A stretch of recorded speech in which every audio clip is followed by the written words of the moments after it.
If you are tired of jeans gaping at the back, this solution will take only 3 minutes to solve it. I love wearing jeans, but shopping for jeans is always a headache because when I find jeans that fit at the hips, they never fit at the waist and I always have that gaping.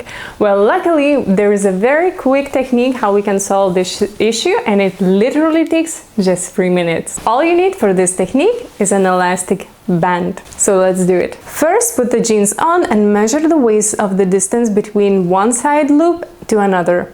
This will guide how long our elastic needs to be. Next, from jeans inside, make short cuts where the side loops are. Make cuts only on the single inner layer. Push elastic from one hole to another. Secure both ends with pins. At the sewing machine, use zigzag stitch to cover the hole and secure elastic in its place. Sew from the right side of the garment and make sure that the stitch goes right under the loop so that it won't be visible from the outside of the garment. Do the same with both elastic ends and make sure that they are securely installed. This is how the waist looks and the elastic is installed in its place. And this is before and after. The gaping waist issue is solved and now we have this comfy elastic waist. Let me know if you enjoyed this technique by pressing like button. Also, if you would like to see more alteration videos, leave a comment what issue we should solve next. Thank you for watching today's video and I will see you next time. Bye!